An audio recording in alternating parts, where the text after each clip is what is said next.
আসসালামু আলাইকুম। সংবাদে আপনাদের সবাইকে স্বাগত জানাচ্ছি। আমি ফিরোজ তোহা। শুরুতেই আরবে কেবলস সংবাদ শিরোনাম জানিয়ে দেব এই মুহূর্তে হাতে পাওয়া সর্বশেষ গুরুত্বপূর্ণ আপডেট বাংলা সংবাদ। শুরুতেই থাকছে ডক্টর ইউনূসকে হত্যার হুমকি, আদালতে মামলা। অন্তর্বর্তী সরকারের প্রধান উপদেষ্টা ডক্টর মোহাম্মদ ইউনূসকে হত্যার হুমকি এবং মানহানিকর অভিযোগে পটুয়াখালীর কলাপাড়ায় মাসুম বিল্লাহ নামের এক যুবকের বিরুদ্ধে মামলা হয়েছে। বৃহস্পতিবার কলাপাড়া চৌকি আদালতের সিনিয়র জুডিশিয়াল ম্যাজিস্ট্রেট আশিস রায় এই নির্দেশনা দেন। এবারে জানাবো মাগুরায় আওয়ামী লীগ বিএনপির সংঘর্ষে আহত ১৫। মাগুরার শ্রীপুর উপজেলার সবদালপুর বাজারে আওয়ামী লীগ এবং বিএনপির মধ্যে সংঘর্ষের ঘটনা ঘটেছে। এ সময় দু গ্রুপের ১৫ জন আহত হয়েছেন। আহতদের মধ্যে দুজনকে উন্নত চিকিৎসার জন্য ফরিদপুর মেডিকেল কলেজ হাসপাতালে পাঠানো হয়েছে। বৃহস্পতিবার সকালে সাবেক ইউপি সদস্য ও বিএনপি নেতা হাফিজুর রহমানের লোকজনের সঙ্গে আওয়ামী লীগ নেতার ছেলের সাব্বির মোল্লার লোকজনের সংঘর্ষ হয়। জানাবো ছাত্রদলের ২ নেতাকে চর থেকে হাত পা বাঁধা অবস্থায় উদ্ধার। চট্টগ্রামের রাউজানে ছাত্রদল নেতাকে তুলে নিয়ে মারধরের পর মৃত ভেবে নদীর চরে ফেলে গেছে দুর্বৃত্তরা। স্থানীয়রা আহত অবস্থায় তাদের উদ্ধার করে চট্টগ্রাম মেডিকেল কলেজ হাসপাতালে ভর্তি করিয়েছেন। বৃহস্পতিবার বিকাল ৩টায় নোয়াপাড়া ইউনিয়নের কচুখাইন গ্রামের বাঁধের মুখের চর থেকে হাত পা মুখ বাঁধা অবস্থায় তাদের উদ্ধার করা হয়। এর আগে সকাল ১১টায় নয়াপাড়া ইউনিয়ন পরিষদ কার্যালয়ের সামনে থেকে তাদের অপহরণ করে দুর্বৃত্তরা। জানিয়ে দেব শেখ হাসিনাকে ফিরিয়ে এনে বিচারের মুখোমুখি করা উচিত ডক্টর ইউনূস। ছাত্র জনতার গণঅভ্যুত্থানে ক্ষমতাচ্যুত হয়ে ভারতে আশ্রয় নেওয়া বাংলাদেশের সাবেক প্রধানমন্ত্রী শেখ হাসিনাকে দেশে ফিরিয়ে এনে বিচারের মুখোমুখি করা উচিত বলে মন্তব্য করেছেন অন্তর্বর্তী সরকারের প্রধান উপদেষ্টা ডক্টর মোহাম্মদ ইউনূস। এদিকে গত এক সপ্তাহে রিজার্ভ বেড়েছে $১৯ কোটি। এক সপ্তাহের ব্যবধানে দেশের নিট রিজার্ভ বেড়েছে $১৯ কোটি। একই সাথে গ্রস রিজার্ভ বেড়েছে $১৫ কোটি। বৃহস্পতিবার প্রকাশিত বাংলাদেশ ব্যাংকের প্রতিবেদন থেকে এসব তথ্য জানা গেছে। এবং সর্বশেষ জানাবো রাস্তা থেকে তুলে নিয়ে গৃহবধূকে সংঘবদ্ধ ধর্ষণ। কুমিল্লার বড়ুরা মাদ্রাসা থেকে ভাগ্নি এবং ভাতিজিকে নিয়ে বাড়ি ফেরার পথে এক গৃহবধূকে রাস্তা থেকে তুলে নিয়ে সংঘবদ্ধ ধর্ষণের অভিযোগ উঠেছে ৩ বন্ধুর বিরুদ্ধে। এ ঘটনায় গৃহবধূ বাদী হয়ে বড়ুরা থানায় মামলা দায়ের করেছেন।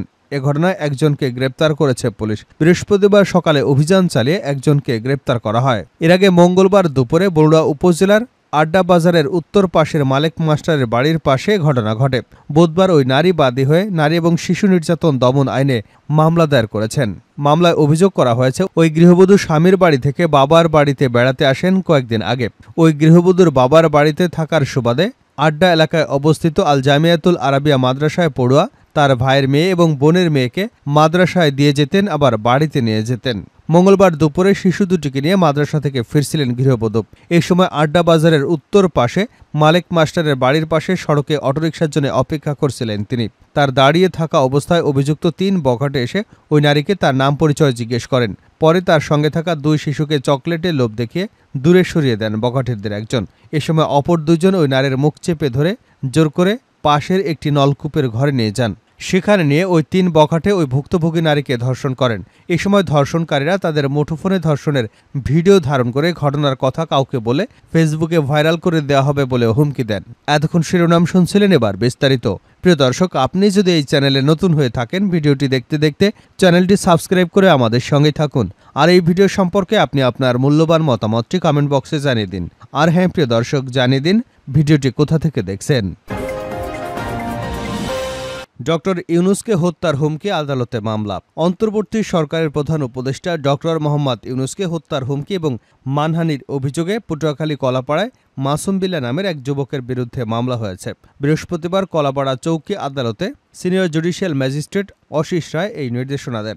মামলার বাদী উপজেলা মিঠাগঞ্জ ইউনিয়নের পূর্ব মধুখালী গ্রামের আবুল হাশেমের ছেলে অবসরপ্রাপ্ত সেনা সদস্য হাসান মাহমুদ। মামলায় বলা হয়, চলতি বছরের ২ মে ডক্টর মোহাম্মদ ইউনূস একটি মামলায় হাজিরা শেষে আদালতের বাইরে এলে সাংবাদিকদের প্রশ্নের উত্তর দেন, যা বিভিন্ন টিভি চ্যানেলে প্রচারিত হয়।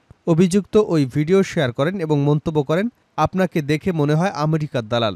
এতে বাদীর হৃদয়ে রক্তক্ষরণ হয়। এছাড়াও আসামির এলাকায় ডক্টর ইউনূসকে নিয়ে সুৎকর সহ বিভিন্ন মানহানিকর উক্তি প্রকাশ করেন এবং ডক্টর ইউনূসকে একা পেলে গুলি করে হত্যার হুমকি দেন। এ বিষয়ে অভিযুক্ত মোহাম্মদ মাসুম বিল্লাহ গণমাধ্যম কর্মীকে বলেন, বাদী আমার আপন চাচাতো ভাইয়ের ছেলে। গ্রামের স্কুলে নিয়োগ সংক্রান্ত দ্বন্দ্বের জেরে আমার বিরুদ্ধে এমন কাল্পনিক মামলা করেছে। এছাড়া ঘটনার সময় আমি গ্রামে নয়, অফিসে ছিলাম। অফিসে হাজিরা খাতায় আমার স্বাক্ষর রয়েছে। মাগুরায় আওয়ামী লীগ বিএনপির সংঘর্ষে আহত 15। মাগুরা শ্রীপুর উপজেলার সান্দালপুর বাজারে আওয়ামী লীগ ও বিএনপির মধ্যে সংঘর্ষের ঘটনা ঘটেছে। এ সময় দু গ্রুপের 15 জন আহত হয়েছেন। আহতদের মধ্যে গুরুতর দুজনকে উন্নত চিকিৎসার জন্য ফরিদপুর মেডিকেল কলেজ হাসপাতালে পাঠানো হয়েছে। বৃহস্পতিবার সকালে সাবেক ইউপি সদস্য ও বিএনপি নেতা হাফিজুর রহমানের লোকজনের সঙ্গে আওয়ামী লীগ নেতার ছেলে সাব্বির মোল্লা লোকজনের এই সংঘর্ষ হয়। স্থানীয়রা জানান, সন্দালপুর এলাকার স্থানীয় আওয়ামী লীগ নেতা সাব্বির মোল্লার সঙ্গে বিএনপির ইউনিয়ন সাংগঠনিক সম্পাদক মীর হাফিজের মধ্যে বিরোধ চলে আসছিল। সম্প্রতি ঢাকার একটি মামলায় আওয়ামী লীগ নেতা সাব্বিরকে আসামি করাকে কেন্দ্র করে এলাকায় কয়েকদিন ধরে উত্তেজনা বিরাজ করছিল। এর ধারাবাহিকতায় সকালে স্থানীয় একটি বাজারে দু গ্রুপের লোকজন চা পানের সময় বাগবিতণ্ডায় জড়িয়ে পড়েন। পরে সংঘর্ষ বেঁধে যায়। এতে উভয় পক্ষের অন্তত 15 জন আহত হয়েছেন। সংঘর্ষে আহত সবদাল ইউনিয়নের সদস্য সচিব মারফুল ইসলাম বলেন, বৃহস্পতিবার সকালে সাব্বির মোল্লা সহ কিছু আওয়ামী লীগের সমর্থক আমাদের উপর অতর্কিত হামলা চালায়। সাব্বির বৈষম্যবিরোধী ছাত্র আন্দোলনে নিহত সোহান হত্যার অন্যতম আসামি। মামলায় আসামি করার জেরে তার সঙ্গে এলাকাবাসীর বিরোধ চলে আসছিল। সেটার প্রতিশোধ নিতে আজ আমাদের উপর হামলা চালালো। সাব্বিরের সমর্থক আহত মিলন শেখ বলেন, যারা আহত হয়েছে তাদের চাচাতো ভাই সাব্বির। তাদের নিজেদের মধ্যে মারামারির জন্য আমাদের দোষারোপ করা হচ্ছে। আমি নিজেও আহত হয়েছি, এখন হাসপাতালে ভর্তি। শ্রীপুর পুলিশ পরিদর্শক গৌতম কুমার ঠাকুর বলেন, আধিপত্য বিস্তারকে কেন্দ্র করে দুপক্ষের সংঘর্ষ জড়িয়ে পড়ে। আমি গিয়ে পরিস্থিতি নিয়ন্ত্রণ করেছি। এলাকা এখন শান্ত রয়েছে। আমাদের সঙ্গে সেনাবাহিনীর সদস্যরা রয়েছেন।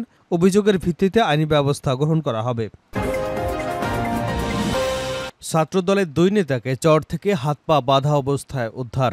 চট্টগ্রামের রাউজানে 2 ছাত্রদল নেতাকে তুলে নিয়ে মারধরের পর মৃত ভেবে নদীর চরে ফেলে গেছে দুর্বৃত্তরা।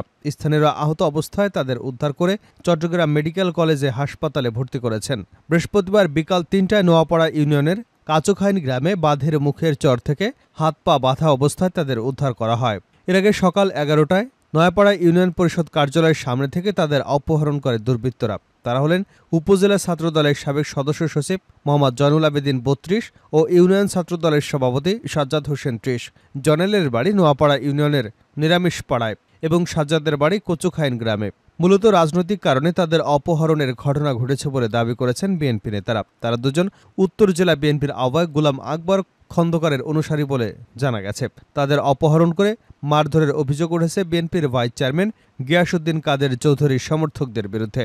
চমেক হাসপাতালে চিকিৎসাধীন জয়নাল আবেদিন সোহেল কালবেলাকে জানান, আজ সকাল 11টায় নোয়াপাড়া ইউনিয়ন পরিষদ কার্যালয়ে যান তিনি। সেখানে 10 থেকে 15 জন ছেলে অস্ত্রশস্ত্র সহ তাদের জিজ্ঞাসা করেন তিনি খন্দকার গ্রুপ কেন করেন।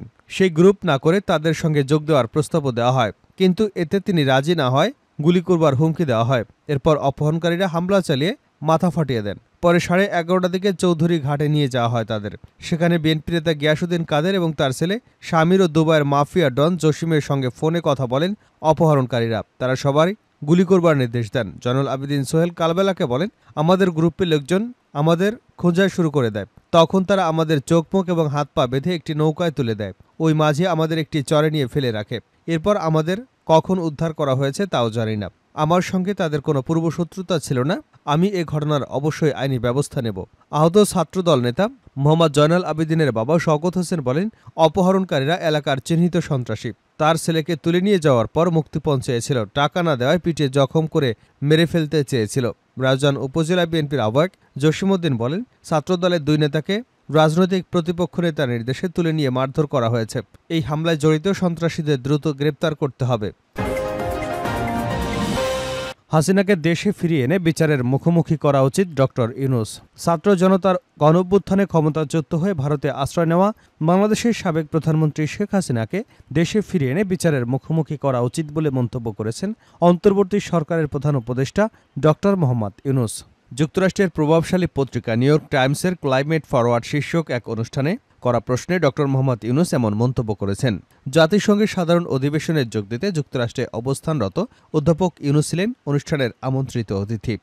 শেখ হাসিনা বর্তমানে ভারতে আছেন, তাকে ফেরানো হবে কিনা এমন প্রশ্নের উত্তরে ডক্টর ইউনূস বলেন, কেন হবে না? অপরাধ করে থাকলে তাকে ফিরিয়ে এনে বিচারের মুখোমুখি করা উচিত।